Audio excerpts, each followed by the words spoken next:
between us, since this is the last day. I just want to say that in Africa, especially here in Zambia, there's an adage that says that that which doesn't come to an end is a frightening thing. So everything has to come to an end. But what it is that has happened is that it is not the end of what we have been planning to do, but it's just the end of the first phase, the first chapter. Now we know each other. Now we have spoken. Now, if we knew each other before, we know each other even more. It's become a deeper relationship. Ours is now to take it to the next level. And that next level is for us to implement. I want to assure you that from the host country, ourselves are Smart Zambia. By the way, I'm the national coordinator for Smart Zambia. You would call me either permanent secretary or DG, whatever is comfortable for you. But from our end, from my end, we are going to set up a committee that's going to look at all engagements that were made in this conference, because we want to take it to the next level. Those of you who were with us at the AFRICOM just a few weeks ago in South Africa, you agree with me that in our discussions there, we said we were tired of having meetings and engagements that do not go to the next level. So for us, the theme going forward, my head of state always tells us, close the deals. Close the deals. Past the stage of engagement. You can't always be engaging and discussing. Close the deal. So for my parting words to all of us that are here for this conference, today, let's close the deal. Let's close. With that, I want to wish you all God's blessings as you go back to your countries. Later on, I know someone else is going to give the farewell speech, but since I'm speaking here for the last time, I wish you all God's blessings and looking forward to seeing you in other conferences. May God bless you all. Thank you very much.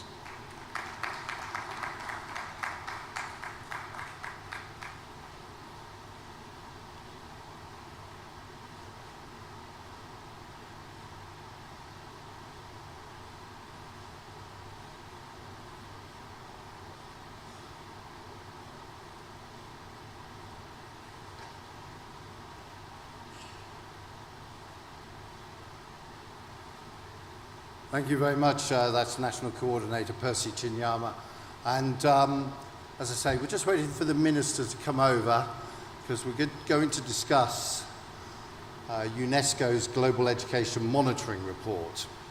And any of those of you who are familiar, the GEM report, UNESCO GEM report, comes out every year or so, year and a half sometimes, covering important issues relating to the education sector. And every year this report is sent to every education ministry in the world, stakeholders, multilateral partners. It's an important feature, and it really has important content that informs policy making. And good morning, Minister. Lovely. We're going to ready to go soon. Now, the 2023 report covers the use of technology in education. Manos Antoninos is the director of the Global Education Monitoring Report, and Manos is going to give us a little 10-minute presentation on what it's all about, and then I'm going to invite the Honourable Minister of Education here in Zambia, Honourable Douglas Siya-Kalima, to the stage to make comments on what we've heard. Along with that is Aldo Sambo, who's advisor to the Minister of Education for the Republic of Angola. Tom Kay, who is just moved here into Zambia, Head of Global Country Engagement for EdTech Hub. And for those of you who don't know, the EdTech Hub has become an important agency in which multilateral partners have funded, fundamentally to inform policy making with evidence-based research. Instead of just buying technology for education, there should be the evidence that backs it up, that does make a difference. And that is part of what the Global Education Monitoring Report is about.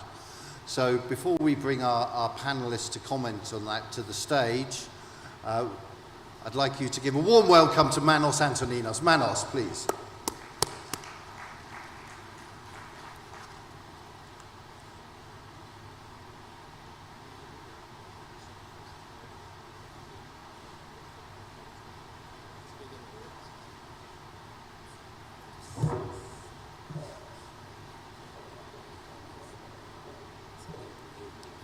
Good morning, everyone. We will start with a video while we also wait for more people to join this session. I don't know if we're ready to play it. The Global Education Monitoring Report was born 20 years ago. In 2015, it received an official mandate to monitor countries' progress towards the education goal in the 2030 Agenda, SDG 4. Published by UNESCO, the report has two defining features. First, it mobilizes its own resources. Second, the report is editorially independent. This means it is not beholden to the interests of any country, organization, agenda, or group. It holds all actors to account for their commitments to SDG 4. It aims to be the main resource for decision makers on inclusive and equitable quality education. It has produced one global report almost every year since 2002. It believes that by producing rigorous evidence, data, and recommendations, it will improve policy dialogue and peer learning, and will strengthen education systems to help achieve SDG 4. But the GEM report is so much more than just one annual publication. It produces regional reports, gender reports, reports written with and for youth, and policy papers on specific issues. These are published in multiple languages. From conception to publication, one report takes 18 months. Hundreds of thousands engage with the findings when they are published via events, videos, animations, blogs, and the media. Multiple partners are involved. For instance, for its regional report series, including a new spotlight report on foundational literacy and numeracy in Africa, for research on education finance, to monitor the G7 global objectives on girls' education, and on the results report of the Global Partnership for Education. 4 websites inform education action around the world. PEER compiles national profiles of education laws and policies to help countries learn from each other. SCOPE provides interactive narratives of the main issues in SDG 4. VIEW compiles multiple data sources to estimate out-of-school and completion rate trends. WIDE visualizes education inequality between and within countries.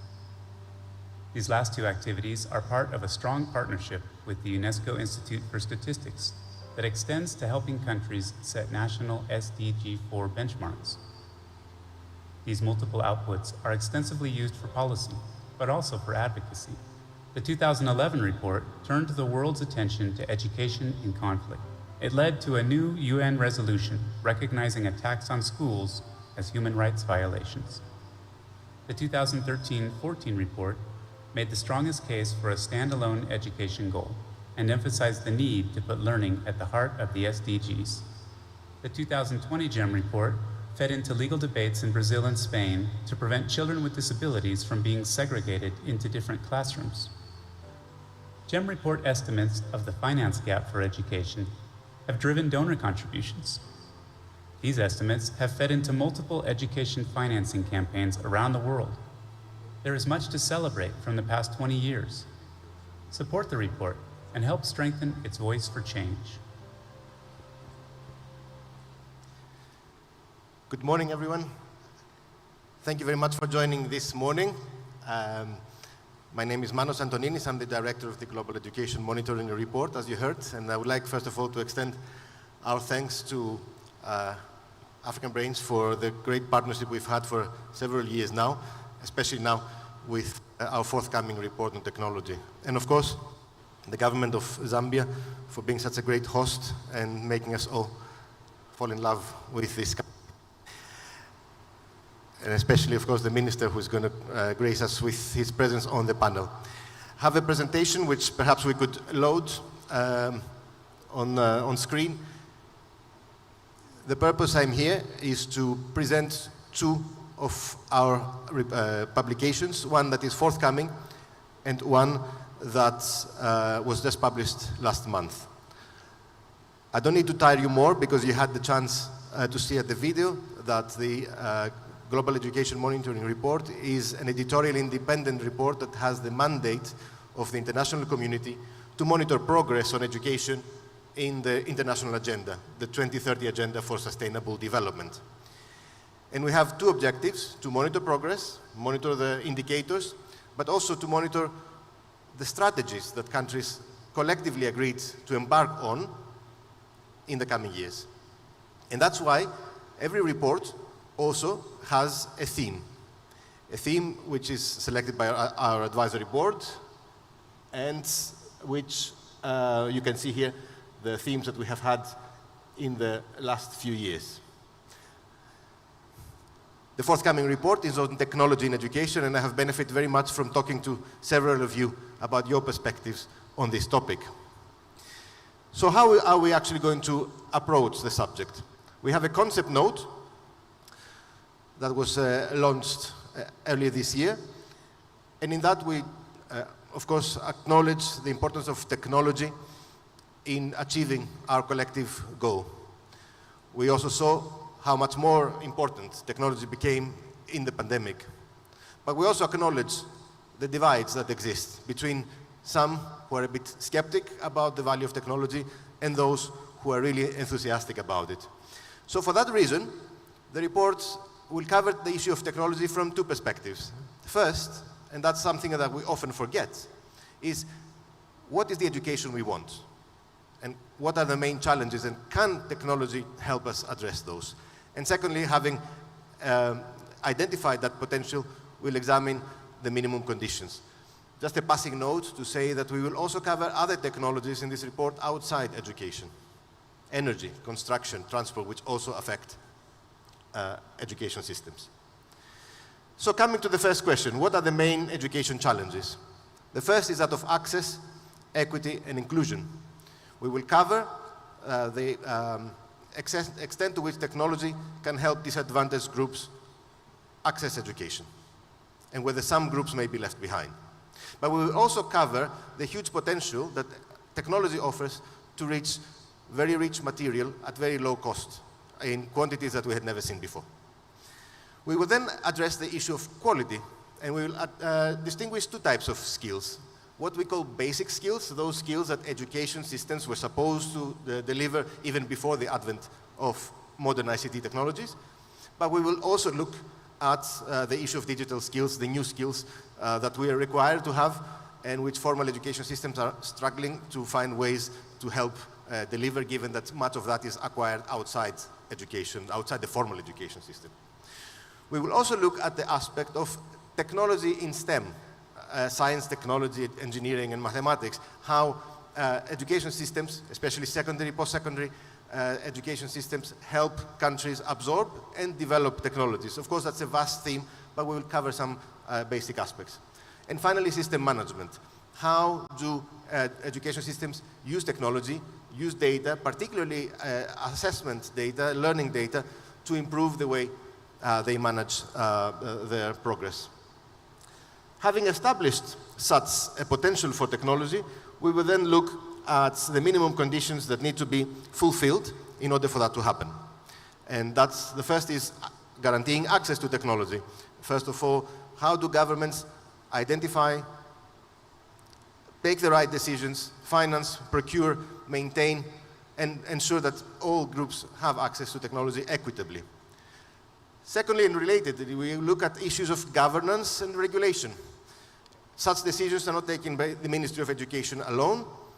We need the collaboration across government, but there's also a number of issues of regulation and legislation that protect learners from potentially negative aspects. And finally, teachers. Nothing of that can happen without access for teachers to proper training so that they can deliver what they are expected to do. Now, that is the overall structure, and we will very much welcome the opportunity to get feedback on good ideas that could be used in this report. But let's not forget, very few people in Africa have digital skills. This graph comes from UNICEF surveys, household surveys, and shows how young men and women from 15 to 49 years of age, how many of those have one of those skills, which is to manage a spreadsheet and do calculations. And you see, it is very, very low in countries like Sierra Leone, Togo, Gambia, Lesotho, and Zimbabwe. At most, 12% of young 20-year-old men in Lesotho have such a skill. And not only that, such skills are also unequally distributed. You see at the right-hand side, 60% of the population in these countries do not have that skill.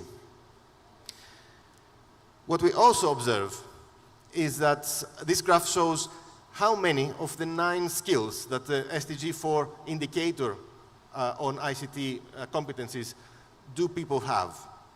And you see that basically if you have only primary or lower secondary education, no adult has such skills. You only begin to have some of those skills if you complete upper secondary education, but still, we're talking about 1 or 2 out of the 9 skills. And let's not forget, and that will move me to the second part of the presentation, that education levels and learning levels are still very low. I already mentioned in this slide that only 1 in 4 children do not even complete primary school these days in Africa. This graph shows the percentage of children at the end of primary school who achieve what is considered to be minimum proficiency level. You see the green lines for the world and for sub-Saharan Africa.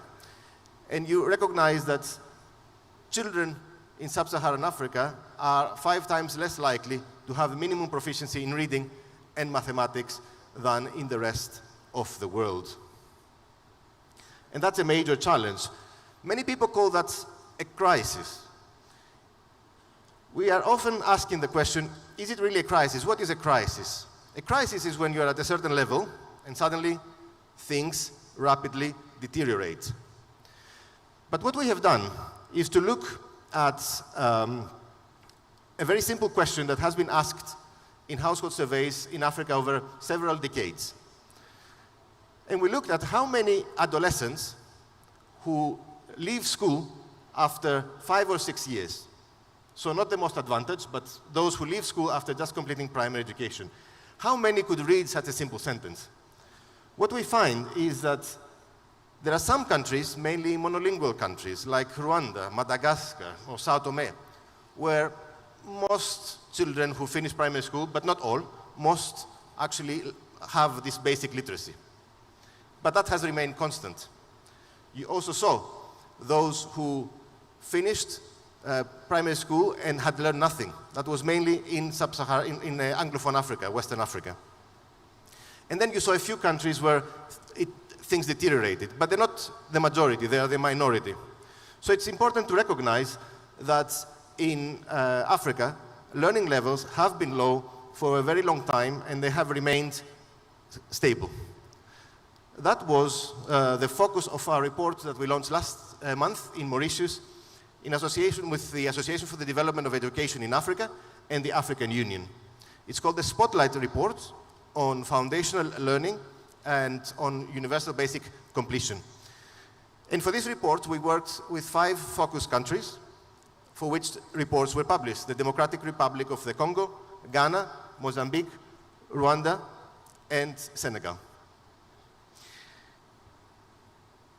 In addition to these 5 countries, which we looked in depth, we also looked at other countries around the region on specific aspects that we think are important for ensuring foundational literacy. For instance, we looked at learning assessment in Sierra Leone, the language of instruction in the Central African Republic, early childhood education in Sao Tome and Principe, school feeding in Madagascar, textbooks in Malawi, district education officers in Kenya, teacher education in South Sudan, to get a global picture of what is happening across the continent on very important aspects for ensuring foundational learning. We are starting now the second of 3 cycles, and we're very happy to collaborate with 6 countries in the continent: Mauritania, Niger, Angola, South Africa, Zambia, and Uganda. What is the objective of this exercise? And that's also highlighted a little bit in these recommendations.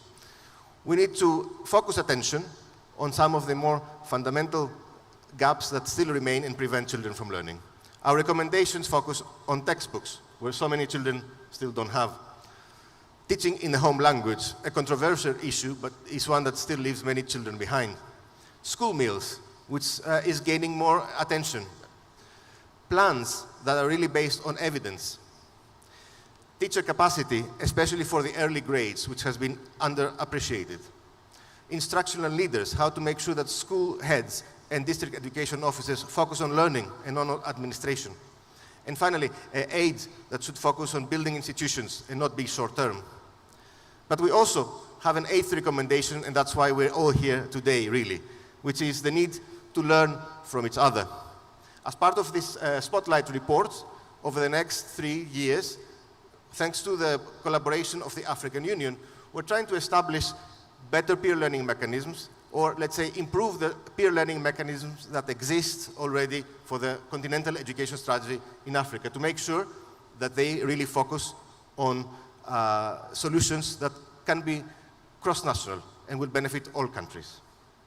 I conclude here, and just to the final slide, a reminder that all children are born to learn. You noticed that in this presentation, on the second part, I did not refer to technology. Technology did not come as a prominent factor that can help improve foundational learning in Africa. But this is a question. It's a question for all of you, and a question for our panelists that I would like to invite to join here on stage. How can foundational learning be supported by technology?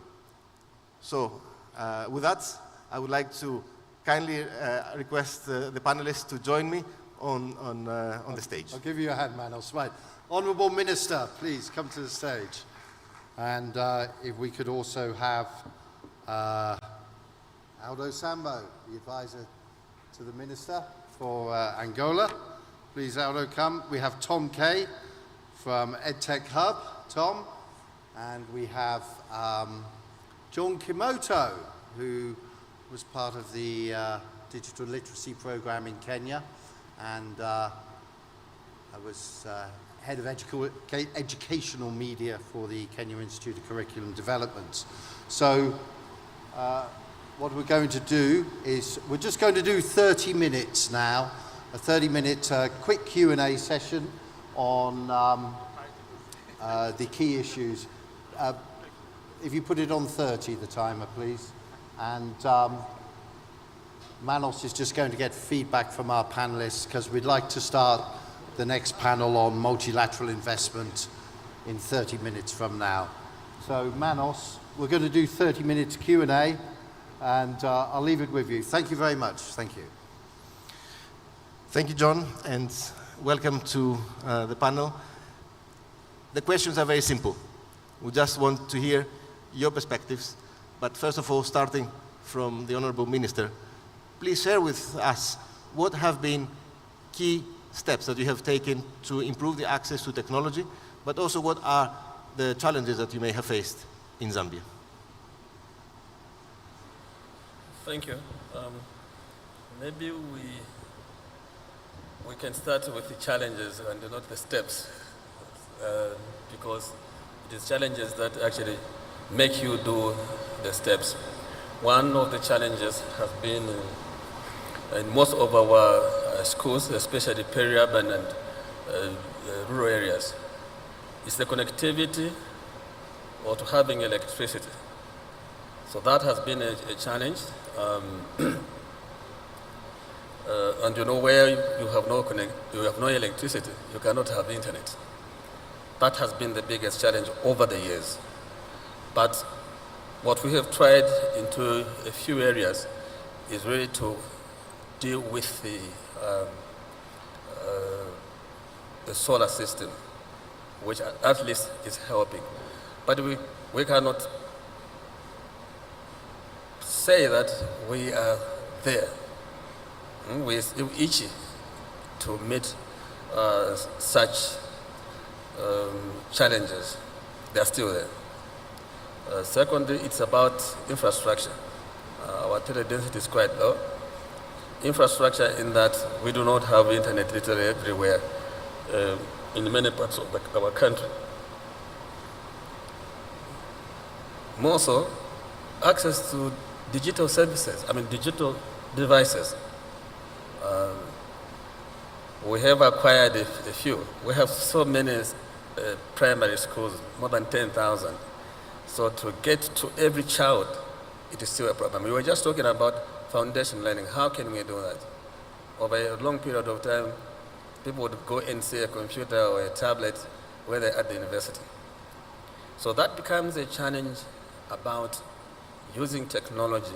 And since I've been talking about the lessons that we learned after COVID, still have a session for that. But you can briefly say, sometimes problems teach you lessons. And the COVID lesson, rather than preempting what I was saying, but it is connected here. So it made us now run fast. How do we do this? Catch-up areas, we were talking about those statistics on, if you like, digital literacy, as well as numeracy. So we have a system in the country which we call catch-up. Outside the learning system, the teachers get to put together what we are calling teaching and learning at the right level. So you find that if it is a grade 2 pupil, 3, 4, or 5, they don't know how to do numeracy and also reading.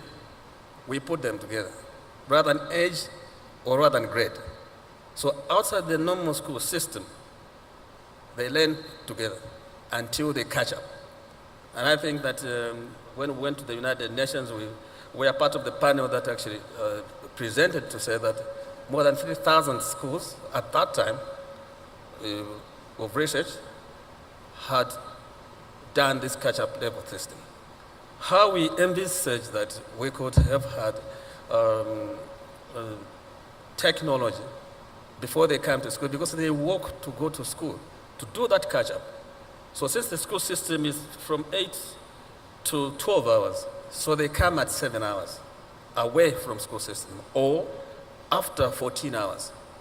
So if we had systems technology in place, this catch-up thing would be doing for them whilst they're at home, right? So those are the things that we envisage to do in future, that it doesn't really need to be face-to-face with a teacher to do the catch-up. Because first of all, they walk to school, or some of them ride bicycles, and then that time that they are using to walk, maybe it takes 20 minutes. So we'd rather do the catch-up. That 20 minutes is for catch-up rather than walking. And many of our schools, especially in rural areas, they sometimes walk for 3 kilometers. That takes an hour. So if you were connected, they would be learning once at home and then use the other 30 minutes or 20 minutes to walk to school. But they will not be walking to school to go and do the catch-up. They'll be walking to school to go and do the formal learning. Or after 14 hours, they would remain and do the catch-up. Or they go home, rest, and then do the catch-up. So those are some of the exigencies that we still are grappling with. But we hope we'll get there. I can see so many people who were presenting around here, and I think if we can dovetail with all cooperating partners, I think we can deal with this real problem, which I'll be discussing later. I think that's 12 hours on the impact of COVID and what lessons that's actually taught us. Thank you. Thank you very much, Honorable Minister. I think, congratulations, you really picked on fundamental questions. You recognize the need for remedial education for those many children that are being left behind.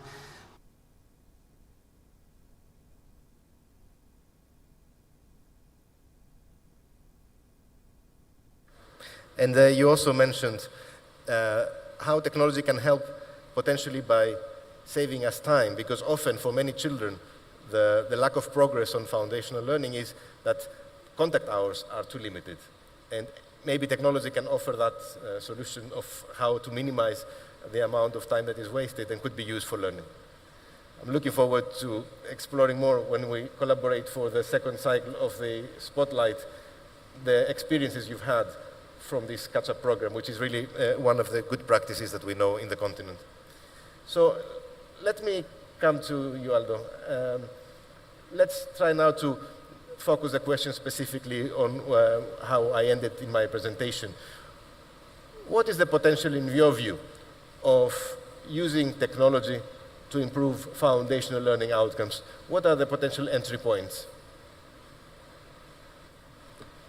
Well, thank you very much, Manos. I'm going to answer in Portuguese.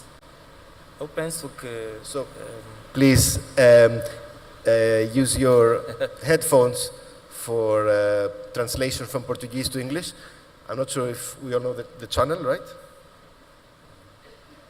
Sim.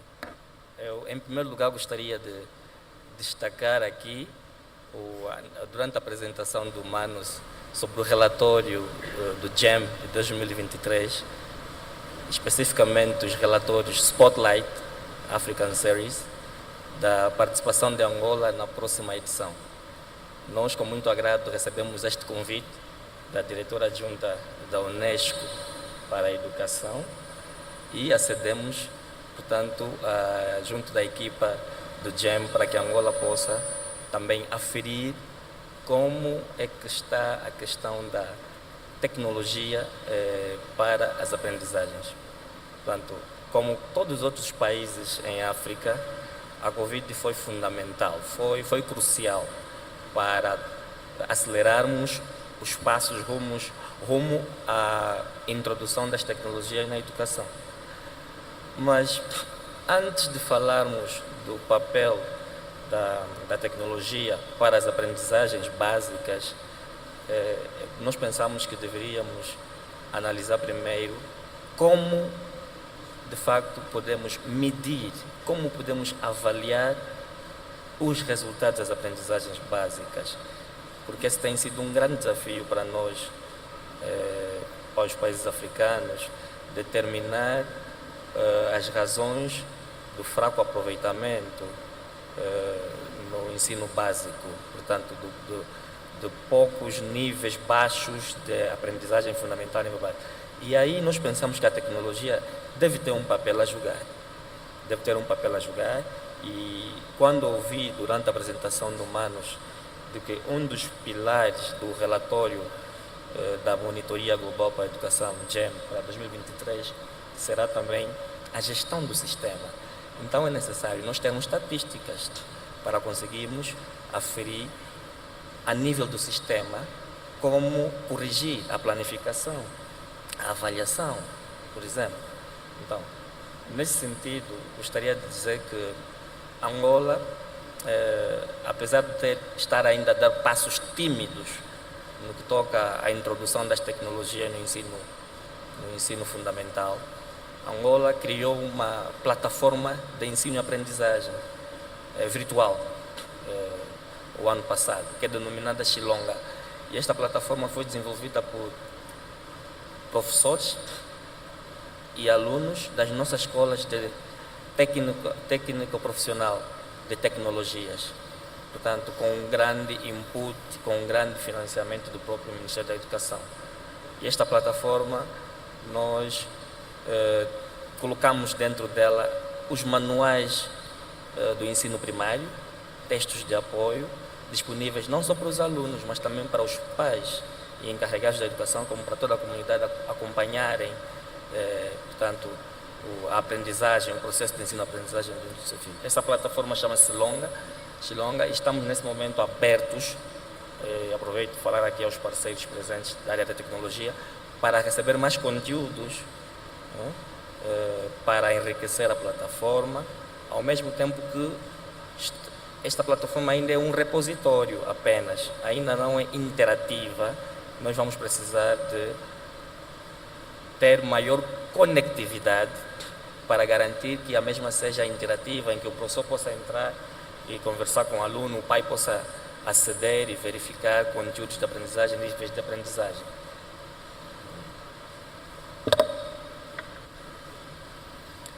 Thank you so much, Aldo, for your insights and for the work that Angola did, prompted by COVID especially. I think COVID in particular has been now identified by both the Honourable Minister and the Ministerial Advisor. But I understand, John, that Kenya was perhaps as a result of the fact that it was prepared before the pandemic, and maybe saw in COVID an opportunity to practice some of these improvements it had made. How do you see the potential of technology for improving foundational learning? Thank you, Manus. And let me first appreciate the highlights that you gave us from the GEM report, and even going forward, and also confirm to you that the reports have been very useful. When we look at the experiences of others in particular areas, then we are able to put context and apply them in our particular areas. And also even in a country like Kenya, we apply them in regions, depending on what works in particular regions. Let me appreciate your question about foundational education, and in particular literacy, because the beginning of knowing, all the way from the identification of letters to being able to read and come to terms with it, is actually the beginning of education. And when it is low, then we have cause to worry. I do agree that when we look at it like in Kenya, it starts all the way from language policy, the one that is to be used. You indicated something like language of the catchment area. How does it work? Where does it begin in education? And how is it applied? And then it touches also on the teachers, on teacher management, as well as the learners, so that cutting across, we are able to see how it helps. Let me now respond to your question on how technology then comes in to respond to this particular area of foundational literacy.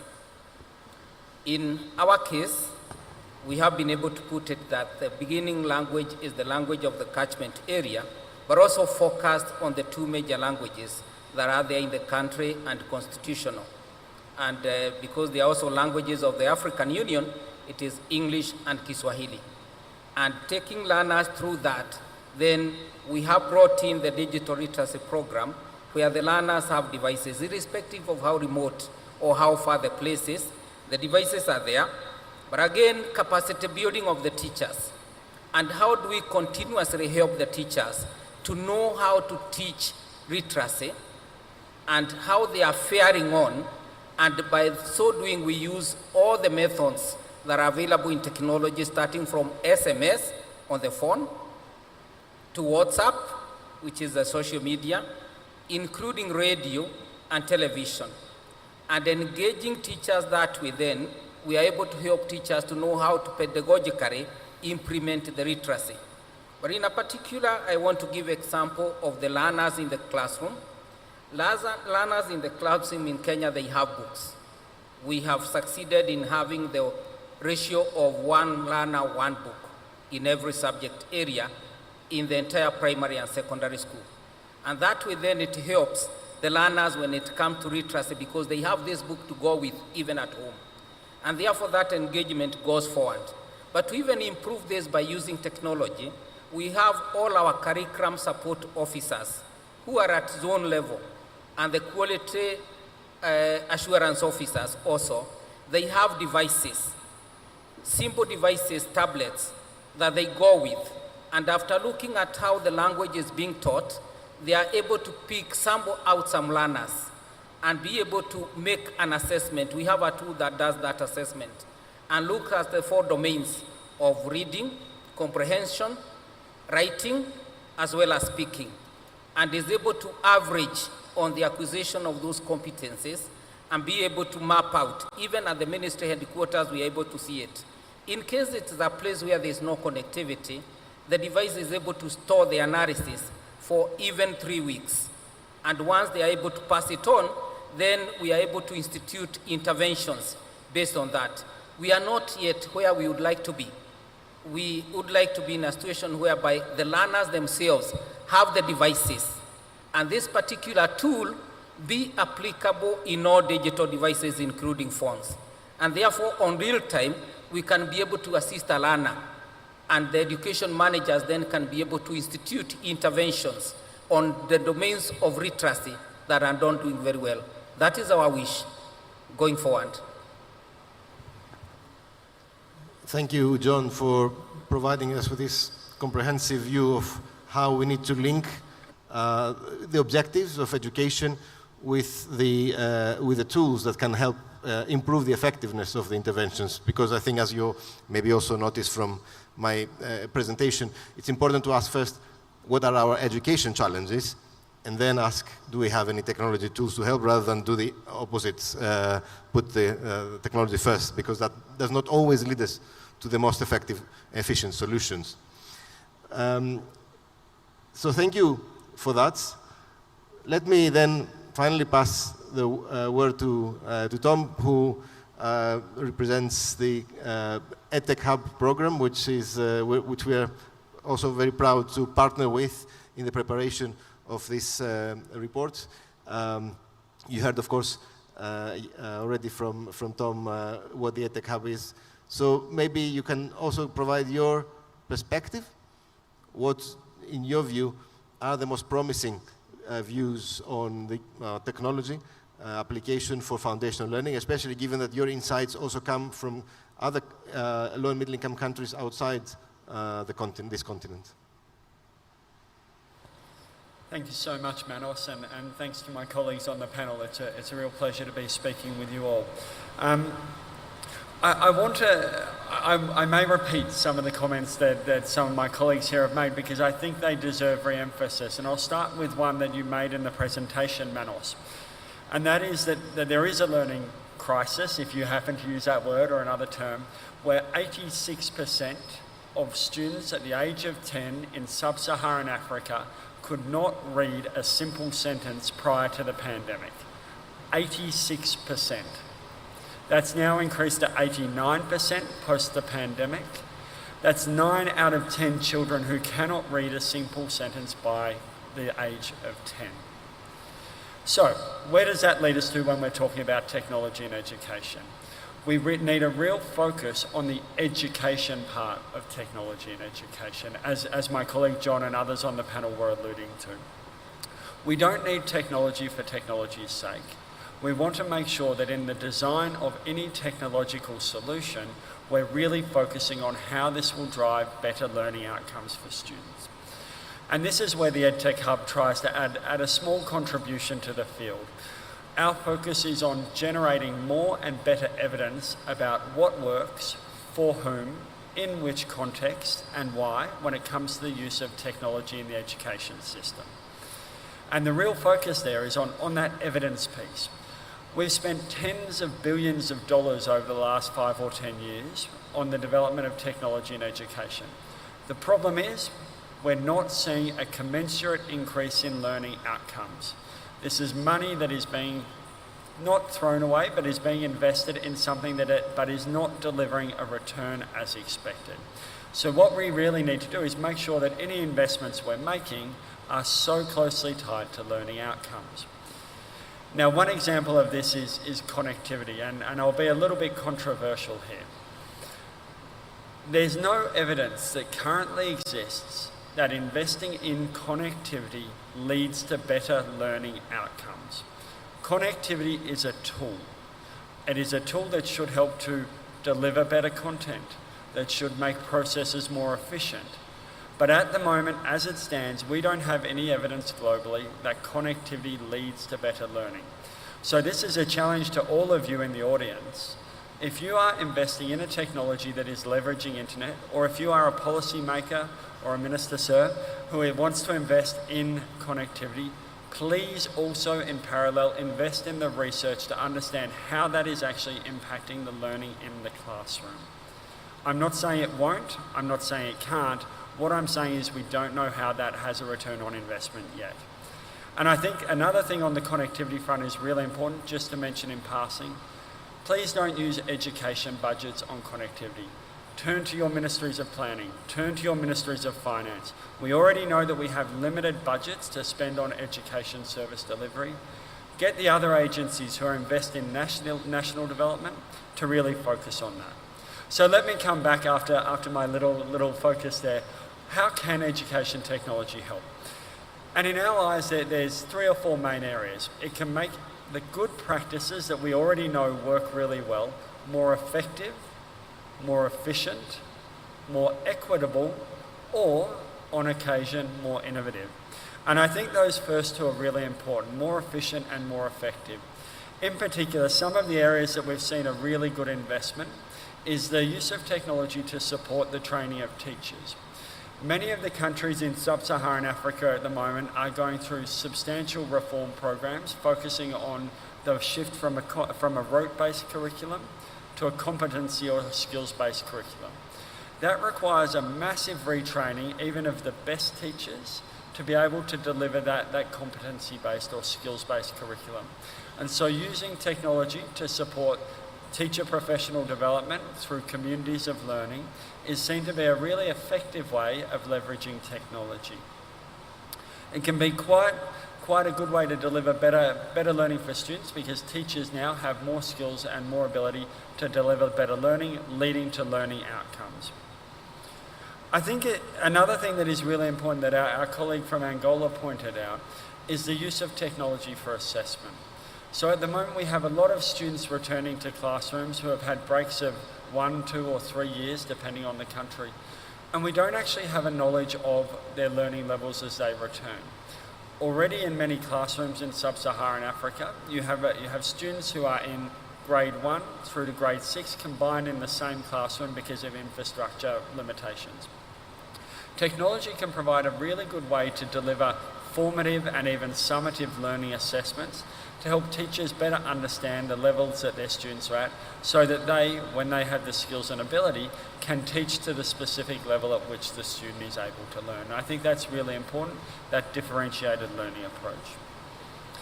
Another really interesting piece that is coming out is the use of technology to deliver scripted lessons.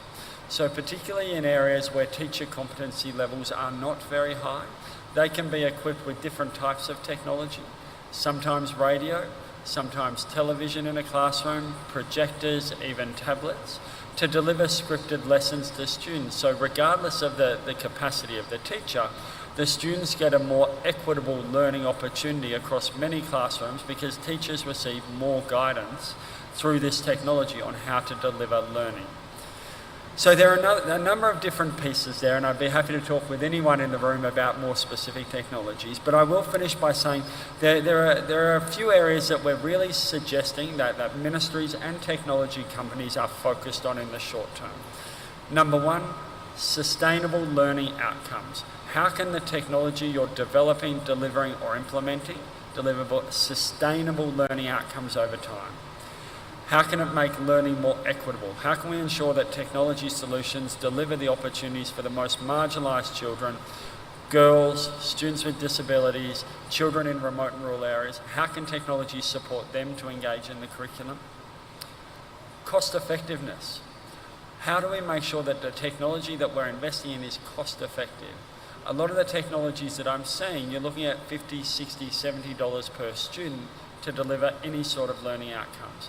However, when you tie that back to a national budget, I'm sure my learned colleague can say more, often countries have only $10 or $20 per student over entire years to invest. So this $50 or $60 is not really reasonable in the context, which leads to the last piece, making sure that that technology is contextually relevant.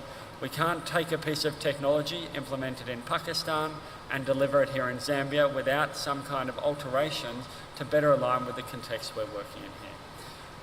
Thank you, Manos. Lovely to speak with you all.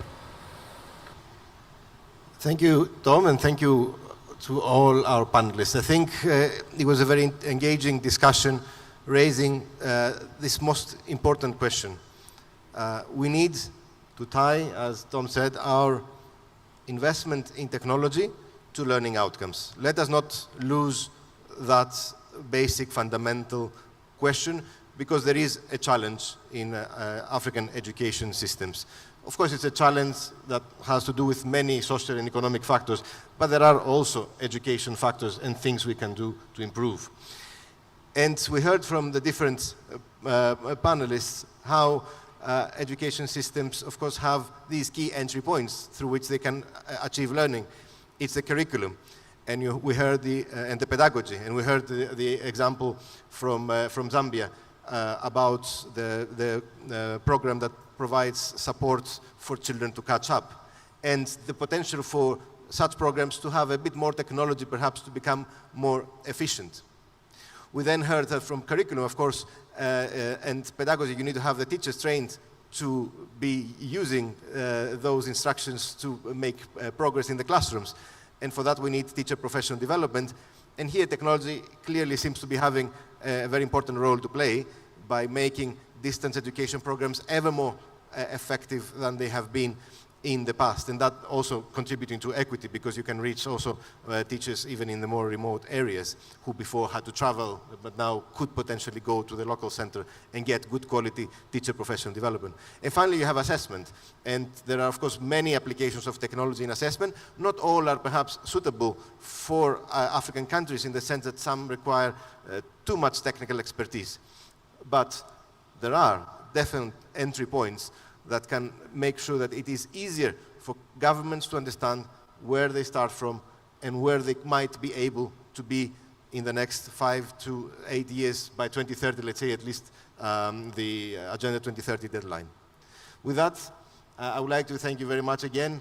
The Spotlight second cycle will be looking precisely at these topics. We will be looking at the focus countries in the curriculum and the alignment with their teaching and learning materials as a first parameter.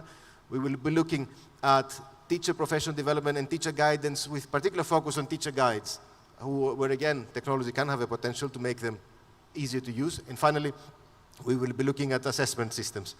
So I would like to also engage other countries that are not part of the first and second cycle, but we could be interested to take part in the third cycle and examine and explore these questions in more depth and contribute to the knowledge with the peers in the rest of the continent, which is really ultimately what we can offer as a small team from very far in Europe. Thank you so much again for your participation and your attention.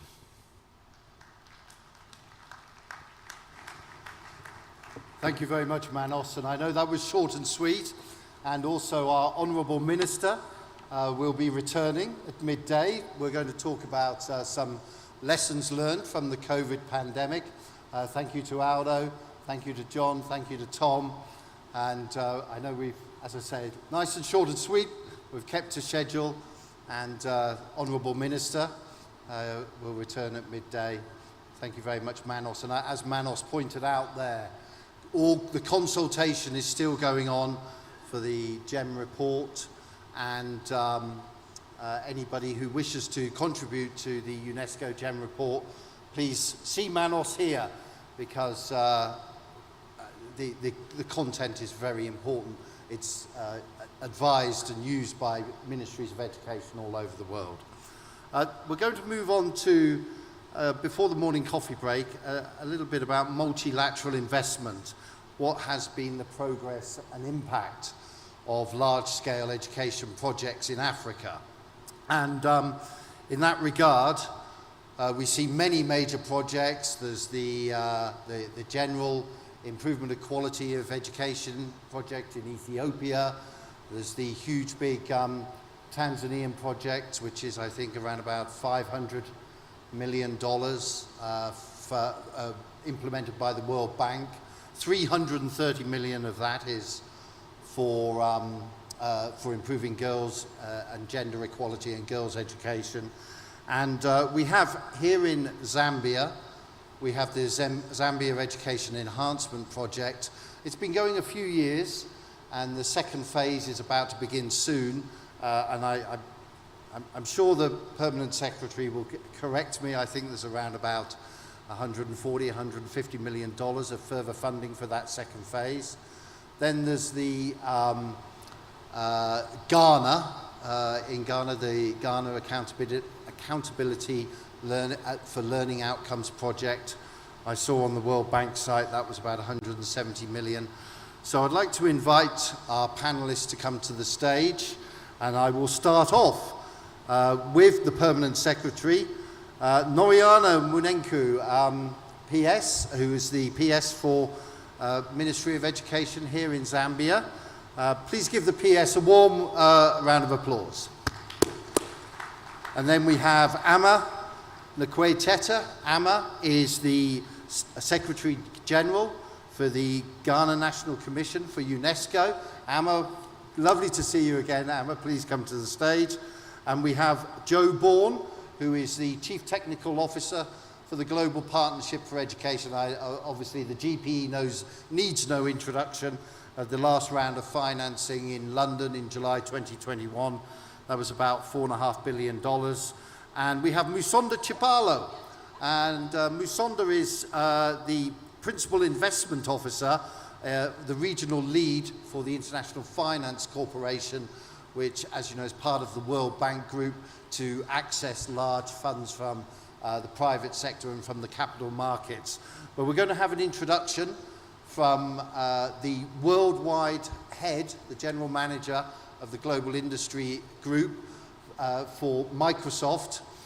His name is Mark East, and Mark East is going to talk with the panelists, and then, but before he does so, he's just going to give us a quick 5-minute introduction onto multilateral investment. Mark, please.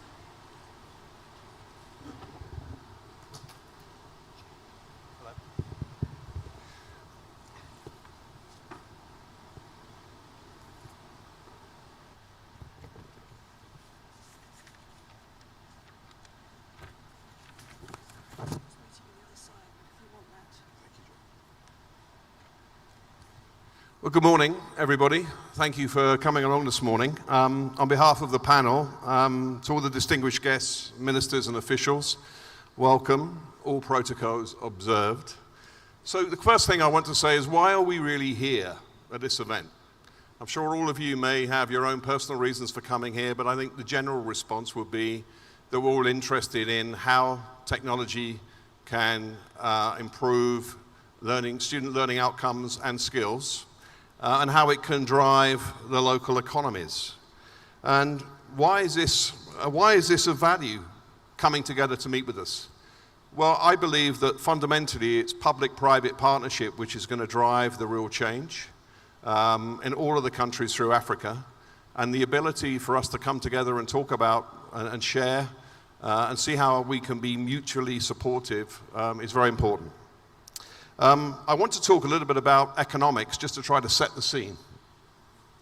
So first of all governments strive to secure growth in GDP, gross domestic product, which is really the value of products and services over a period of time. It's normally measured every year. So the question is really, how do governments drive the GDP? Typically you look at the health of a nation by the growth that they're seeing in GDP. And one of the key things is, well, what are the country's assets? You look at the country's assets. Here in Africa, it could be minerals, gold, diamonds, farming, wildlife. But I think one of the key assets of every country is human capital. It's the actual population. And it's a shame that we have so much high youth unemployment here in Africa in multiple countries. And we have to think about what we do about that. And this comes down to employability. And the concern about employability is that it's likely to get worse if we don't address it. Some data from the World Economic Forum is that half of all paid work will be automated by 2025.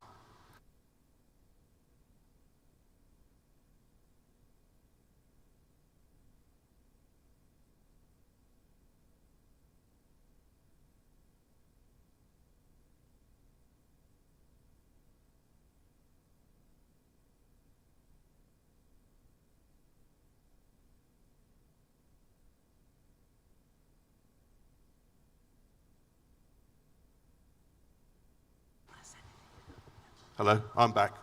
I was told not to press any of the buttons, so I will hold it the microphone a little bit lower. Anyway, what was I saying? Yes, in 2 years' time, half of all paid work will be automated.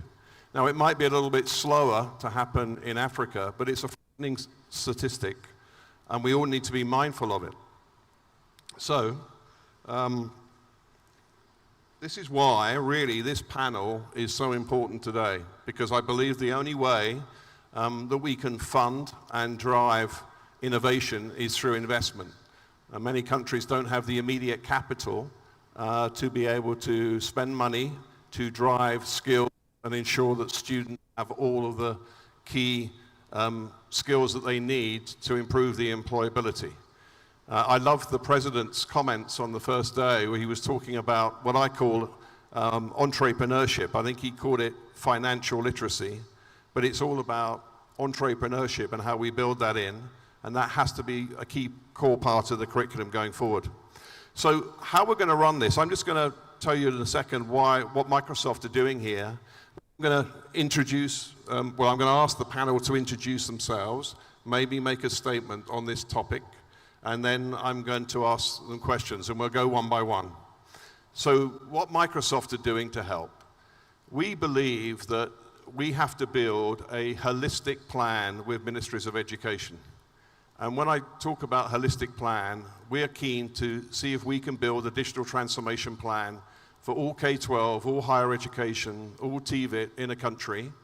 This includes how we connect schools to the internet, how we build schools when they're not there, how we provide power to schools, how we work on student information systems, learning management, how we provide the dashboards for data that you need to run your education system, teacher training. All of this has to be planned. It may well be that you don't execute on every single thing, but it has to be a planned sequence of how we do it. There's so many times I've worked in Africa where we work on projects and then a few years later we seem to be working on the same projects with countries again. I think we need to have an overall plan. Now, once we build that plan, we then need to look and work with financial institutions to see how that gets funded, typically over a long period, maybe 20 years on low-interest loans, or working with the donor community to see how they can fund certain aspects of that. So while I've been here at the conference, we've been having discussions with various governments to offer that service where we would come in and help build their digital plans with them. And we're going to try and do about 4 or 5. We already have 3 that wish to do it, so there's another couple that we need to find. So if anybody here is interested, then go and make yourselves known to the Microsoft booth, and we'll take your details and be back in touch with you. Okay, so that's Microsoft. It really doesn't need any introduction. So I'm going to now go through to the panel, ask them just to comment on the topic from their perspective, and then I'll ask some questions. So let's go through first to Noriana. Thank you so much. Yes, so I'm Noriana Moneku, the Permanent Secretary in charge of Education in the Ministry of Education. The topic is extremely important, and I think if I can borrow from what the President said at the time he was opening the session, he said that education was fundamental. But it's fundamental if only it can be accessible, it can be equitable, and it can be enhanced. But as a country, are we able on our own to be able to do all these three things that I've talked about? The issue is not at the moment, and that's why we are relying so much on multilateral partners. And I must say at this point in time that we are truly grateful that they've come in when we really need them to come and assist and be able to see whether our education can be able to be enhanced, it can be equitable, it can be accessed, particularly coming from the background of that our country is faced with a traditional aspect that education is just, it's neither here nor there, especially for a girl child. Education is something that is maybe we can, as a by the way, it's a by the way issue. The fundamental issue about our traditions is that a child has to be born, grows, but ready to get married and not to be educated. But right now, as a Minister of Education, we are saying with the policy direction that has been given that education is a must, it has to be transformed, it has to be accessible, it has to be equitable, but by the help of multilateral partners who've come on board. And with us in the Ministry of Education, we have several partners that have come on board, and we have several projects that are running. We have the ZIP project, the Zambia Enhancing Education Project. We have the KGS, the Keeping Girls in School project. All these projects, as we'll go on, we'll have to talk about them. You see how multilateral partners have come in to make sure that education is enhanced, it's accessible, and it's equitable. Thank you so much. Okay, great. Well, I mean, we have a question for you. In terms of working with multinational partnerships and the investment from the financial community, can you just talk a little bit about what you're doing here in Zambia and what the impact has been so far? I think you can just speak. This works. Yeah, maybe it doesn't. Hello? Yeah, it is. Yes, so speaking about the multilateral partners, we have the Zambia Education Enhancement Project. First and foremost, this project came about to make sure that it tackles issues of education, particularly for the learner and the teacher, to be able to tackle issues of mathematics and science, which was found to be a problem after having done surveys. So first of all, you look at what is lacking, what are the challenges in the education system.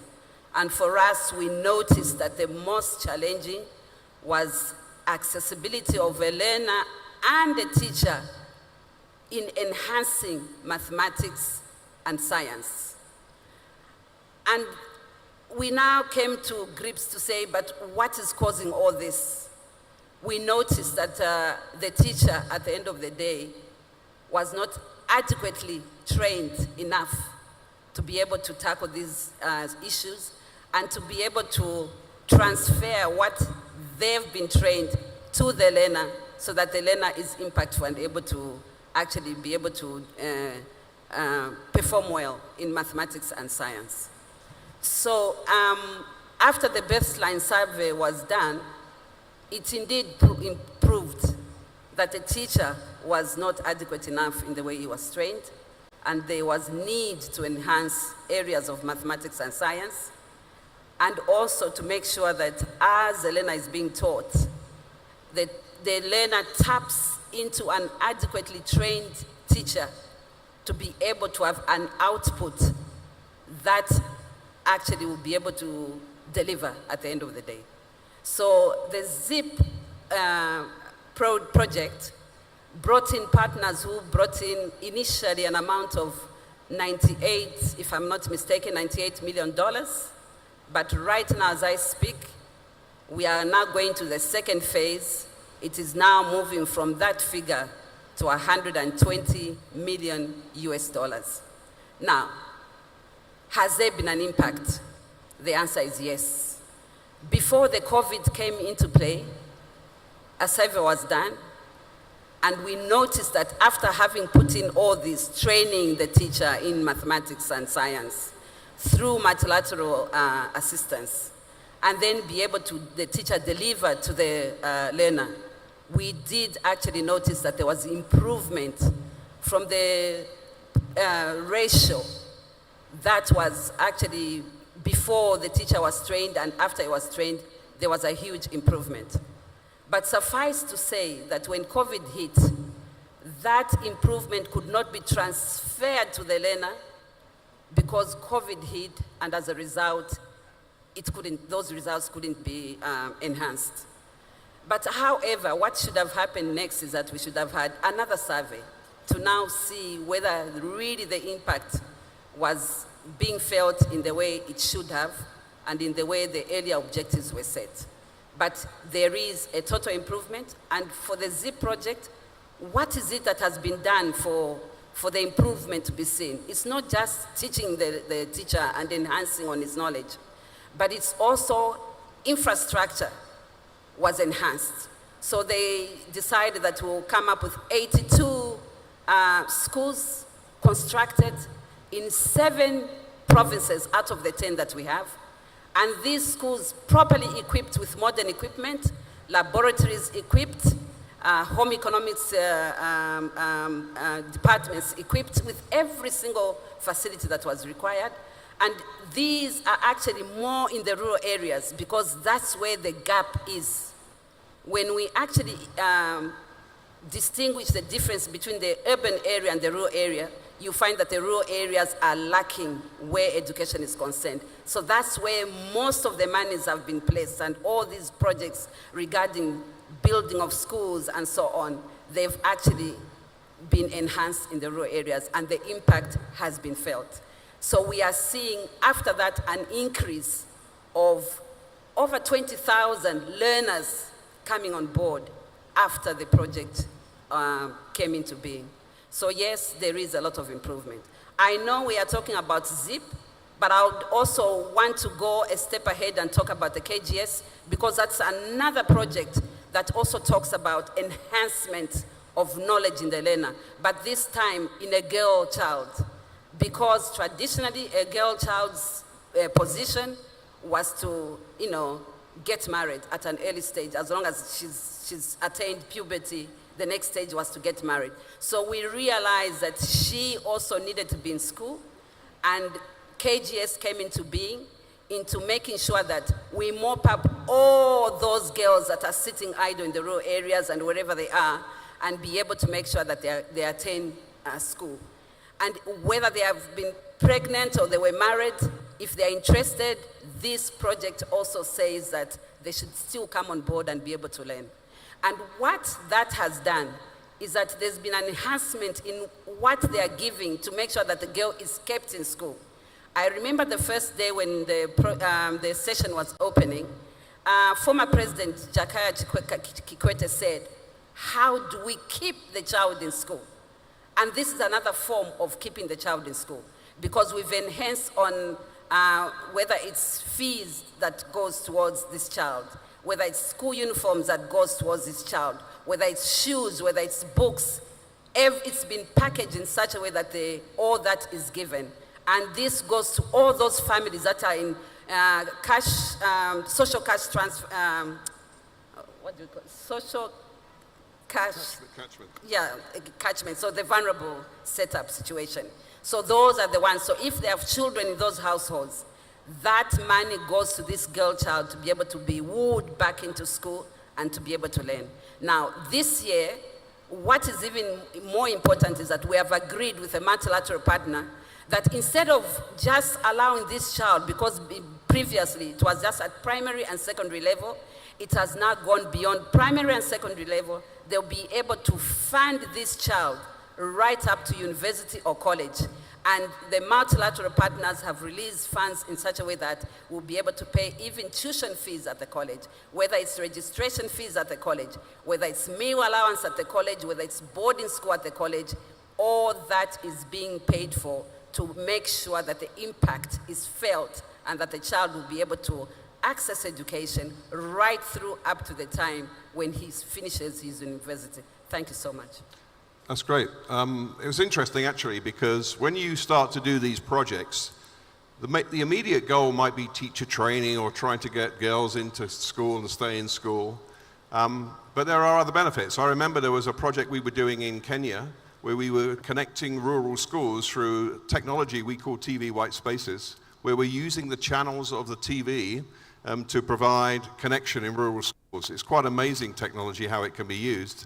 And what we were finding was that the school was actually encouraging all the local community to connect to the internet while they were there. So the farmers were checking on the price of seed, they were doing their banking information. So the whole community was up-leveled in that form. So I think that's great. Okay, let's go on to Amma. Thank you, Mark. Well, I think multilateralism is very important.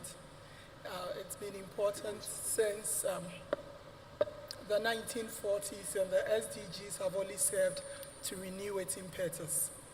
You talk about partnership for the goals, and you know that no country can meet SDG 4 in particular by itself. And the name has changed over the years. It's gone from development assistance to development partnerships. And now when you look at multilateral investment in countries, you're looking at how these partners are working with countries to ensure that we meet the goals. Because it's not, the goals are not met until we all meet them, so we are only as strong as our weakest. And over the years, what it means to invest in education in particular across countries has changed, certainly for us in Ghana. We have begun to see this change because we've had over the years several projects. We talk about UNICEF, about World Bank, about UNESCO, about AU, ECOWAS, ADEA. But now we are beginning to see also partnerships such as the GPE, people coming together to work with us on common platforms to ensure that we are not duplicating, and also to ensure that learning outcomes, which is our focus in Ghana at the moment, is very obvious and clear. Okay, great. Can I just say a show of hands in the audience if you can hear Amma properly out there, because I feel she's been speaking a bit softly. You can all hear? Okay, great. So, Amma, I got a question for you. How important is the role of multilaterals being in the Ghana's education environment? Oh, the simple answer, very important. We look at investment, and it has gone way beyond infrastructure at this point. And the times when multilateral investors were coming in to help build schools, and just that, it's long gone. Now we're looking up to our partners to put together our strategies, our strategic plans, the Ghana ESP from 2018 to 2030. It's a good document that was put together with the help of development partners. We are looking at multilaterals to help us, especially with digital and online teaching. And that came out very clearly during the COVID time. We had to quickly decide how to get to the whole of the country. It wasn't going to be through the use of the internet. My colleague here was speaking about the iBox yesterday, but as good as it was, students were at home and they couldn't access these. And so quickly, with the help of development partners, we went online using TV and radio. And so the Ghana Learning TV was born, and there were targeted and structured classes throughout the year that we were home to ensure that learning did not stop. And when we had to go back, there was a massive campaign, back to school campaign, that ensured that learning loss was minimized. We are looking to our development partners to help us with data collection. What is the situation on the ground? What is the Ghanaian situation?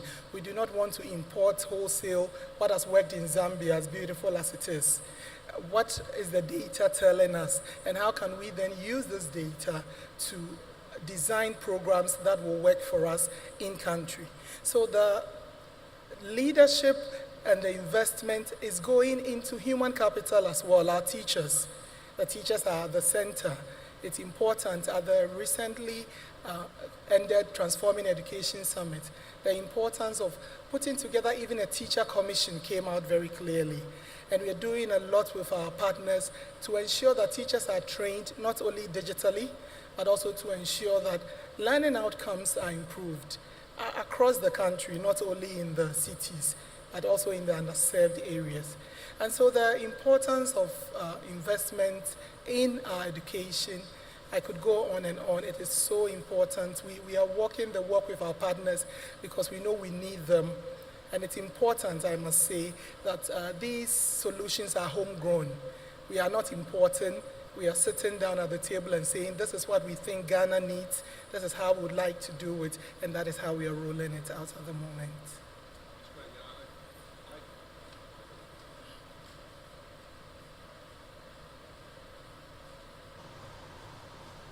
Hello? Oh, I'm back. Yeah, I agree. I think teacher training is really very, very important in how we do it. And I remember the early days we were working with governments. Teachers used to get on a bus and travel for many days, actually a couple of days, to travel to a training center. But of course, technology now means we can build online training, so they can actually do training any time of the day if they had access to a digital device. So I think that's really important how in the future we do that. And sorry, do you want to say something about that? Yeah, I was just going to say, and Microsoft is assisting UNICEF in Ghana with a learning passport. And part of it is online teacher training, and we're looking forward to rolling that out. Yeah, Amar was talking about the Learning Passport. The Learning Passport is a partnership between Microsoft and UNICEF, where they provide online, offline curriculum, where you can just use a small mobile telephone if you want to get access to it. And then once you've been doing your work and your lessons, when you get access to the internet, it will all synchronize back. So it's great technology. So thank you for mentioning that.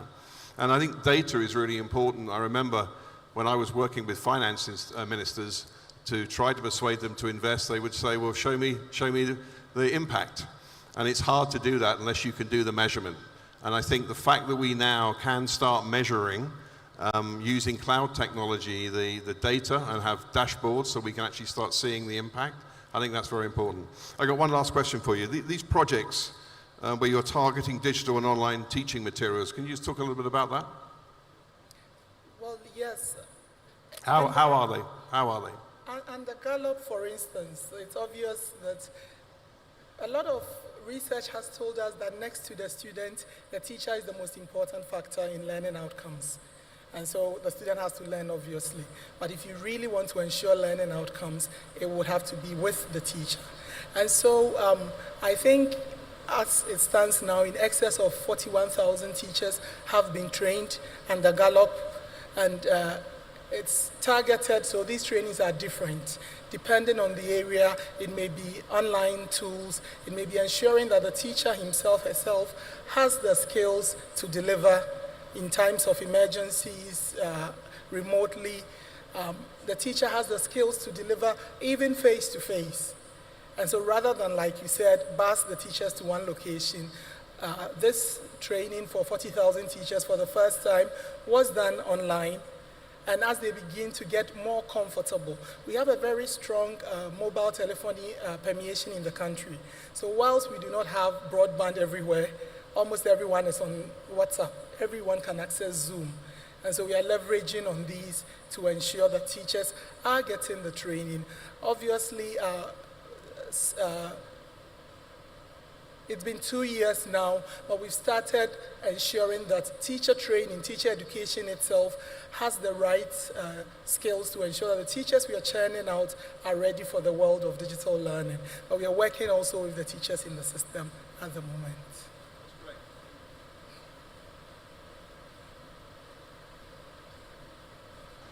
Hello, I'm back. That's great. I know that some of the challenges I've seen here in Africa when governments roll out a lot of technology devices to students, one of the key lessons is don't roll them out at the same time to the students and the teachers. And we've seen many examples where that's done. The teachers are disempowered straight away. The students know more than they do. So it should be sequenced. You should distribute the devices to the teachers first and then allow them the time to get familiar with them before you then roll out devices to students. So thank you for that. Joe, I'm going to come over to you. Thank you. You hear me okay? Just checking.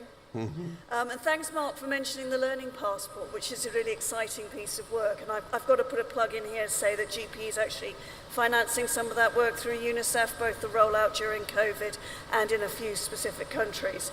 But plug aside, let me talk a bit about GPE and the question. So the first thing to know about GPE, and most of you already know this, is that we are both a partnership and a fund. The partnership piece is important. You talked about it a lot, yes, because it's very much about bringing together partners in order to support the country's direction. So at the global level, under the chairmanship of His Excellency President Kikwete, the partnership includes civil society, private sector, foundations, donors, multilaterals. I've probably missed a few. But that is actually also replicated at the country level under the Ministry of Education. So our governance is essentially both local and global. And a lot of what we do is about how do we pull together, have that inclusive dialogue so that we're not duplicating effort, so that we're getting behind the priorities of government. Now, as a fund, which is part of how we get behind that, we have 80 partner countries, about 40 of which are in Africa. Many of you are in the room. You are part of our governance. You are our bosses, and you get grants from us. But one of the things that we know, of course, is that any multilateral financing, wherever it's coming, is an absolute drop in the ocean compared to domestic financing. So, you know, all we can do is think, what's the most useful thing we can do in that much, much bigger space? So a lot of engaging with us is also about what's happening with the domestic financing. As you all know, is the volume sufficient? Is it being used equitably? Is that financing reaching the people who need it the most? Is it being used efficiently? These are really big challenges. So those are the sorts of questions that we ask our partner countries to look at how they can do better in those spaces. Also data and evidence, inclusive dialogue, gender responsive sector planning, all of which are sort of foundations for an education system to work. Now, one of those pieces, of course, is planning. You mentioned planning, Mark, you saying something. So we've worked with education sector plans for years, and you talked about that for Ghana as well. And it's a very important foundation for the work. It's holistic, it brings people together, it's a policy statement and a planning statement. It implicates budgets, it implicates how money will be spent and what will be monitored. One of the things that we've done is looking at the effectiveness of this is to say that, you know, planning, whilst a really important thing, they're often insufficiently prioritized. So they're quite ambitious, but insufficiently prioritized, and that in itself leads to difficulties in implementation. So you can have the nicest plan, but if you're not actually thinking about how you implement something, then it's not reaching classrooms. So one of the things we've been doing and working with our countries and our partnerships is to ask a question. What is the priority reform for the next few years that this country wants to really move the dial on and to do differently, something that could potentially have a catalytic impact across the sector? Many of our countries are choosing something along the lines of foundational literacy for the reasons we heard in the panel earlier. Others are choosing, you know, the implementation of competency-based curriculum. They've done the work, but they do need to implement that, and that means training teachers. That means making sure the materials are in the hands of children, exactly as we've heard earlier. And so by choosing that priority area, the conversation is, what are the delivery bottlenecks? What are the gaps that are making this difficult to do? And then how can we, under the leadership of government, but with partners, try to overcome some of those different gaps, which is where our financing comes in. Have I said enough there? Should I give you a quick example? All right, so one example of our work, I think, from Kenya is, we've been working with Kenya since about 2005. Overall, I think our funding allocation has been over 231 million. They have done tremendous work in terms of getting textbooks into the hands of children, a full set of textbooks into the hands of children, and strengthening their own data systems, knowing that, of course, you can't do good and agile policy making if you don't have good data in your hands to tell you what's going on. As we've engaged with them with our new operating model, they have said we really want to continue focusing on learning outcomes. We particularly want to make sure that we're getting those foundational pieces right as well. But also, and this is the challenge that we bring, making sure that that impact is being felt in the most marginalised areas, but is also having an impact on gender equality. Now, this is a country that has reasonably good gender parity when you look at the average statistics, but in certain areas that's not happening, particularly for adolescent girls.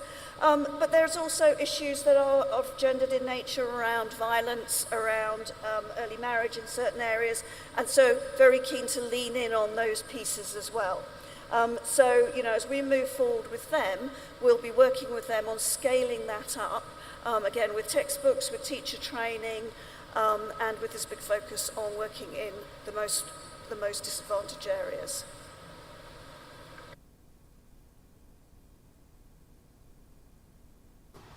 Hello. Oh, that's great. Thanks for that, Joe. Can you talk a little bit about how GP operates with governments and specifically where maybe things haven't worked well? What lessons have been learned in the past? Are you able to talk about that? For the majority of our countries, we work directly with the government. They are, you know, that's the Ministry of Education that essentially is the leadership. There are a few countries where we're not working with the government, not necessarily in this region, so Afghanistan would be one example. And actually then we rely very much on the inclusive partnership at country level to step in to that space, to provide that governance when the government is not actually there. Our expectation is the government will often lead the dialogue at country level, that's their job anyway, but we do support them in different ways to do that if they feel they would like the need to do that. So we're quite responsive in that way. What doesn't work? A bit like we've heard from some others, I think, you know, where we've had quite often some issues with, especially over COVID, implementation. Again, how quickly our grants can become effective. You know, procurement is often a capacity gap. So it takes time to procure different things. Sometimes something doesn't go quite right. The specifications need to be changed. Those are the sorts of things that sometimes don't help. You know, targeting of efforts is often quite a controversial piece. As you can imagine, that can be a big area for discussion because, you know, the partnership as a whole is very focused on leaving no one behind. But at country level, there'll be a lot of other things that come into decisions about targeting resources. So that can be a big dialogue. So there's lots of things that sometimes can slow things down. I mean, one of the things we're trying to do now, and it's not easy to do, is to be much more of a learning partnership.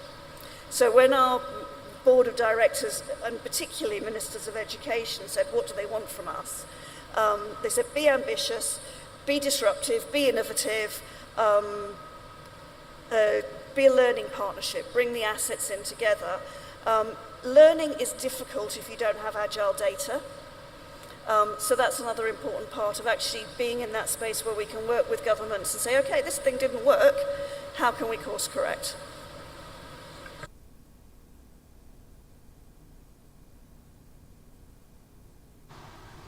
Hello? Yeah, sorry, I got a problem with this microphone. Apologise for the delays. It turns itself off.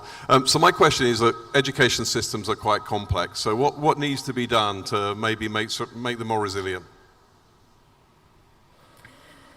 I mean, that's part of the challenge, is we need to understand how complex education systems are, and that, you know, with lots of different incentives and people pulling in different directions. In fact, I had a Minister of Education, not from this region, the other day say to me, the individual parts of my system have really good capacity. My problem is I can't get them all to work together.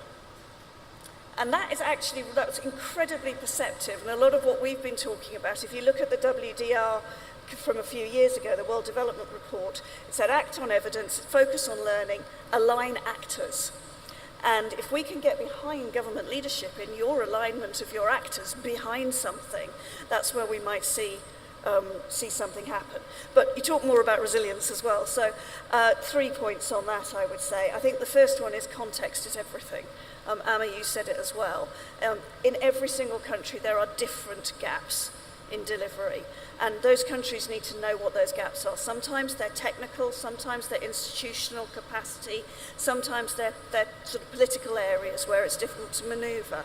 And it's only having a really clear sight of, an honest sight of what those gaps are that you can begin to think about resilience. Second point is actually planning, risk-informed planning. Again, and that's both at the national level, but district levels, but school level. What are the specific risks that are facing those specific schools, and what are the types of things they need to put in place? So disaster risk reduction committees at school level, for example, is something we've supported in Zimbabwe after the cyclone. And I think the third thing is, this continued learning. Stuff happens. We've just had COVID. The continent is facing different crises. We're scrambling to deal with those things, but the minute we deal with those things, what is the learning we're doing so that we're ready for the next one?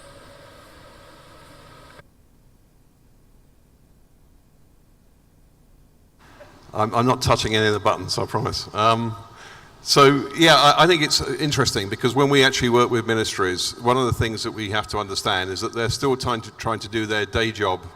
And they haven't got the added capacity that you need to think through some of the challenges. And that's something that I've learned that we need to, here at Microsoft, we need to try and provide that expertise and help. Thanks Joe, I may come back to you with another question, but I'm going to move on now to Masunda. Would you like to introduce yourself and tell me what you do? No, thank you very much, Mark. Yesterday I had the pleasure of meeting quite a number of companies here. And frankly, at the end of the day, I felt most of them came away disappointed because probably we didn't find, or they didn't see the right financing solution that we could provide. So let me just take one step back and perhaps explain where IFC fits into the World Bank Group. So just one step back, I'm based in Nairobi, and I look after IFC's investments in manufacturing and services, and for us services includes tourism, retail, properties, and also very important, health and education. So I look after 11 countries. Before that, I was in West Africa, looking after 24 countries. So I pretty much know the landscape across Africa. There's an equivalent person like me sitting in Southern Africa, looking at Southern Africa, another person looking at Central Africa, West Africa, and also Northern Africa.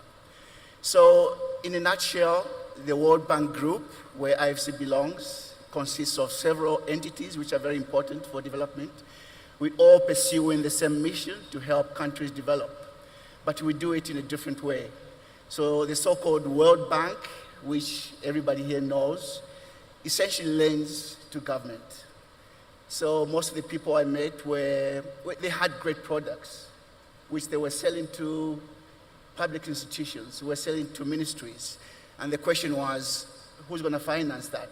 Most times, government doesn't have the budget for that, and the expectation is somebody, perhaps the World Bank Group or Africa Development Bank, could step in and finance that. So the World Bank works through governments. IFC works through the private sector. So we finance the private sector. We're willing to take commercial risk. We're willing to lose money. Our customers are private sector companies that want to do anything, in this case in education. Perhaps you are a service provider, you need financing. Approach us, we can finance you. You might be a traditional brick and mortar institution, you want to expand, or perhaps you want to digitize, we can help you with that. So hopefully that's now clear. We have a space to work together. I don't think everything is with government, or I know it's a big market. Government is the biggest buyer in the education space, but hopefully the private sector can also step up and we can play along and finance the private sector.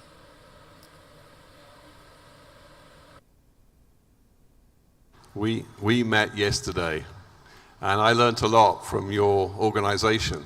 We were joking that Microsoft is a good credit risk, but of course, is that a different one? Hello? Hello? Yeah, you can hear me? Good. And we were joking that, private sector could look at taking on some financial risk. So a message to all the partners at the back who are listening, you should work with IFC. The challenge is you have to take the risk that the government's going to pay you back. But if it's a strong commitment from the government and you have good relations, it's stable, I think it's a very good option to consider to help from the private sector side. Now, you're in finance. Given your knowledge of finance markets, how do you see the importance of finance? What's the future, do you see, of financing digital transformation here in Africa? I think there's a great future in digital technology in education, and IFC, we see that. And frankly, we're at the forefront. If you followed what IFC is doing in the private sector, really at the forefront of trying to introduce digital technologies in private universities. So on IFC side, when we look at the education sector, we have, I would say, 3 offerings. Our bread and butter, of course, is investments. We have money that we want to invest, anywhere from, on one side, debt, on the other side of the spectrum, equity, and anything in between. So we have funding. What we lack are viable projects for finance. And I can tell you, we've done quite a lot of work in South Africa.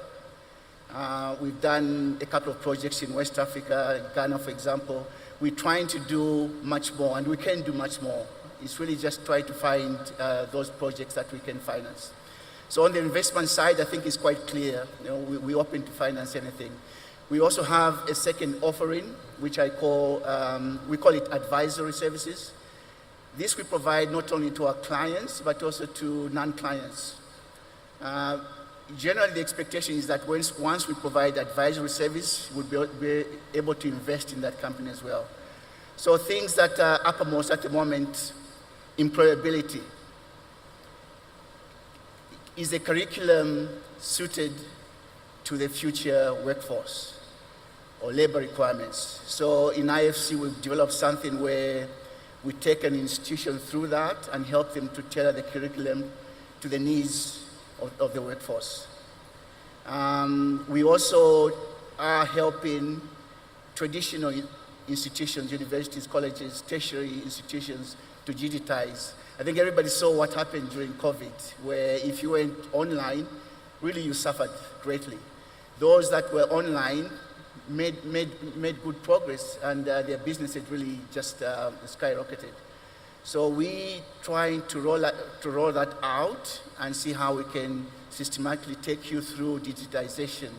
I know a lot of institutions in Africa are not yet digital, and if you're interested to see how you can digitize, we're happy to talk to you. The third and very important offering is what we call upstream. So essentially, this is project development support. So most institutions might have a great idea. They have the outlines of how it would work, but they haven't perhaps produced a bankable feasibility study, or perhaps there are certain constraints. Maybe government needs to sort of take care of certain constraints to allow the company to invest. So we partner with you, and the beauty is we share the costs. So we're not just there to tell you what to do or ask for a business plan. We share the costs. Say if it's $1 million to come up with a bankable feasibility study, because it's complicated, you have to go to government to make sure certain constraints are removed. We partner with you, and together with the World Bank, we make sure those constraints are removed, and we share the cost. You put up half the cost, we put up the other half. Again, the expectation is that once we reach a stage where it's a bankable feasibility study, IFC would step in and finance. Okay, that's great. Look, I just want to ask one question, and it's to everybody here that wishes to answer it. I've been engaged with many different African governments, and what I sometimes see a challenge is what I call donor coordination. So you often have donors not working together, but working on similar things and spending a lot of money on similar things. I was, not to name the country, but I was once in a country where altogether, collectively, they were investing $100 million and we could have connected all of the schools to the internet for 25 million.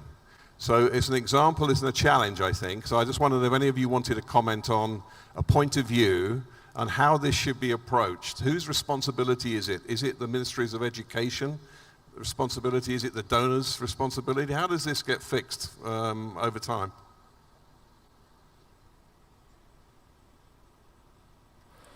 You're actually right.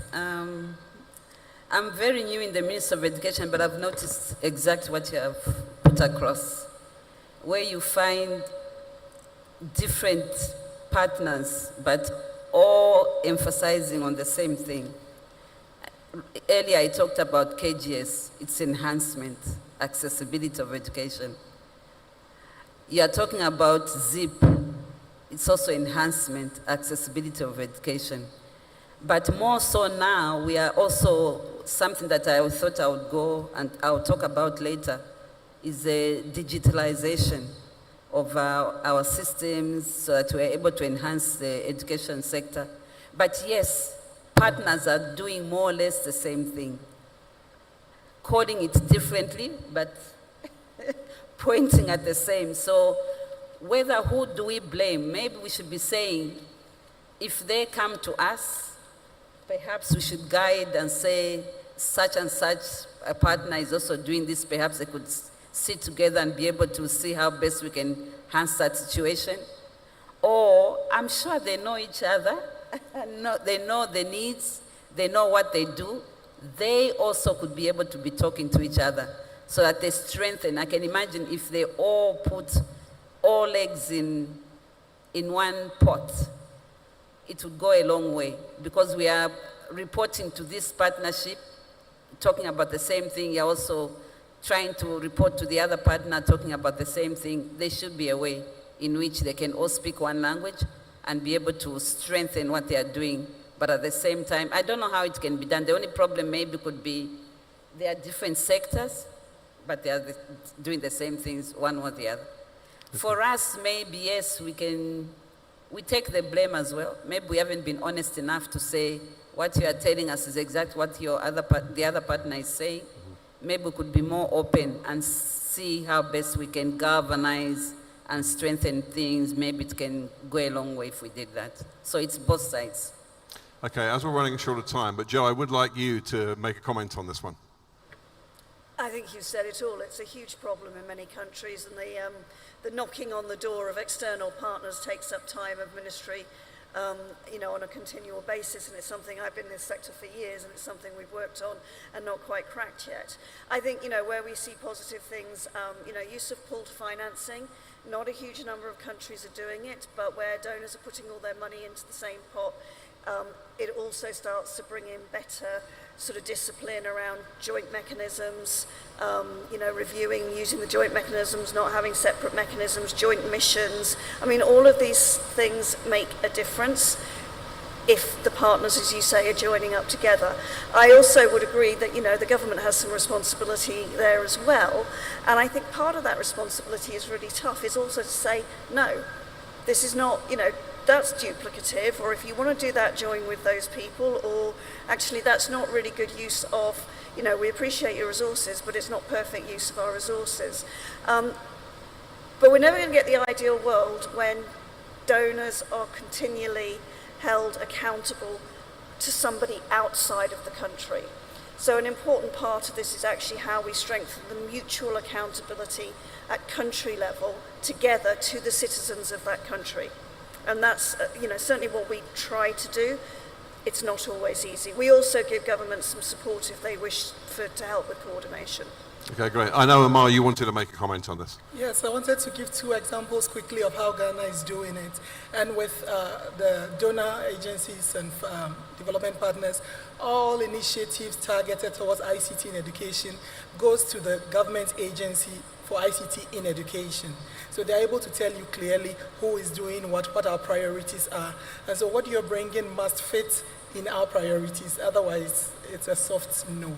In teacher education, we've put together what we call the Teacher Task Force, and it's been very successful. I think GPE is part, ILO, UNESCO, UNICEF, and they've all come together to ensure that we are working together on teacher outcomes, and it's been very successful. Okay, great. We're going to go through to closing statements. I'm going to start. It's only going to be a few seconds because we're slightly over time. I also want to comment on that as my closing statement. I believe as you're building digital transformation plans, you need to include all of the donors. They have to be part of the big plan. All of the donors want to do something where it's an impact for them as much as the school system or the education system. So you have to carefully craft where they can make an impact and actually allocate them a project that they can do that supports the overall big plan. And it has to come from the ministry. Let's go with you. At the moment for me, and I didn't speak about it, the biggest priority right now, more than ever before, is the reason why we're even here, digitalization. I think it's extremely important because at the moment we are manual and somehow ICT is there. So I think digitalization is important for us. We've already signed a position paper that is waiting a go-ahead clearance through the World Bank, which will now go into seeing the impact of connecting all rural areas with the urban areas to a system that will enhance the education system. But however, like you earlier said, there are challenges. To actually arrive at that, there are so many impeding factors. You find there's no electricity in the rural areas. Then you now look at solar. Solar also has got its own negativity. Then you find you're looking at no computer systems, no computers for teachers. Teachers also need capacity building in that area. So yes, there's a lot, but because we are the ones affected, that strong position paper we are talking about should be all enhancing, all encompassing to ensure that this fora that we've had today, the summit, should help us realize the digital space where we have to have proper connectivity to every single school, right up to where the area where we need to connect to, so that all our learning systems are digitalized. We are able to make sure that even the learners are able to use and access online systems and so on, just to make sure that we enhance our education system. So that's what we need right now. Thank and you. It's extremely important. Amar, if you can make it a bit brief, because I have a plane to catch. It will be brief. When we talk about investments, we must talk about responsible lending and making sure countries don't spiral into debt that they can't get out of. There's a new financing facility coming up for transforming education as well. And whilst all of these are good, I think it's also up to our financiers, these funds, to ensure that they are putting the monies in places where it can be recouped so that we actually have the outcomes that we need. I think that is important. Thank you.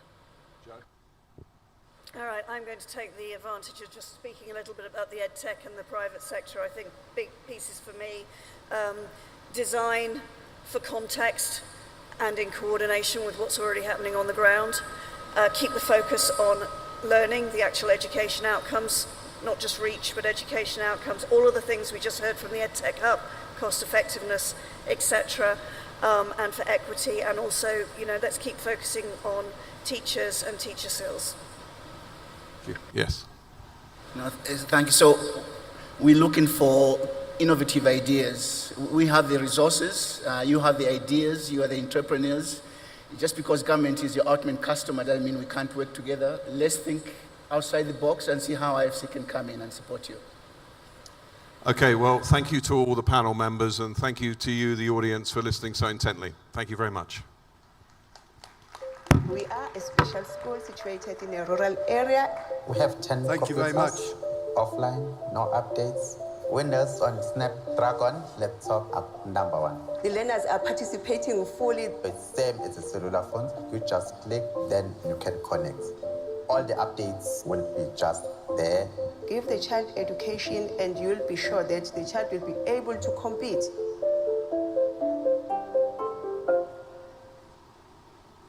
Okay, thank you very much to Marquise and our panelists there.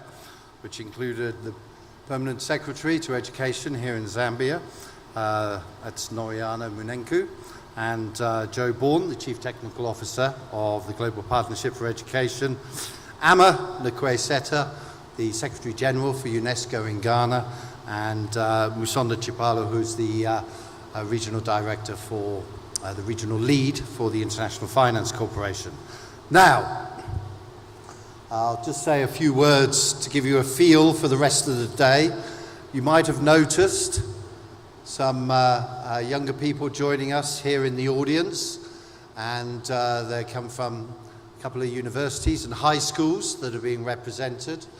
And of course, you know about the Zambia Youth Innovation Hub. Just a little comment on the youth side of things. There's a lot of talk about the use of technology in education, the digital natives that young people are. And of course, a lot of this talk is from policymakers and companies as well. But of course, the young people, they're the end users, the ones who experience the use of this technology in education, but also are now this generation of digital natives who are far more proficient on the use of this technology than much of us more middle-aged people. So there's an important theme to the rest of the day. Just before we go to coffee break, after the coffee break, we're going to have a session around about 35 minutes just to hear about the use of artificial intelligence. So it's not a technical session, but it's going to explain how artificial intelligence is important in having a knowledge of its implementation, knowledge of the use of AI in your jobs for the future. And that'll be led by João Vitalgo, who's the education lead for here in Africa for Intel Corporation, and will tell us about the South African experience where they've implemented artificial intelligence in the colleges and in Gauteng province as well. And after that, we will have final comments on lessons learned from the pandemic. Again, our minister will return along with Joe Bourne from the Global Partnership for Education, and will also be represented by Nigeria and Somalia on that panel. And the lessons learned don't just apply to the education systems, but also apply to young people and families, and the role that the supervisory role that parents had to play. And then after lunch, we switch over to the final youth innovation session, where a selection of those young innovators from Zambia will do presentations, and we'll have some comments, and I believe some pledges as well from bursaries from organizations here. So that's the plan for the rest of the day. Thank you very much. Another very good turnout this morning. So we have a coffee break now, and I kindly ask everybody to be ready. We'll start again at exactly 11:25, and thank you very much to our panelists and contributors this morning. Thank you.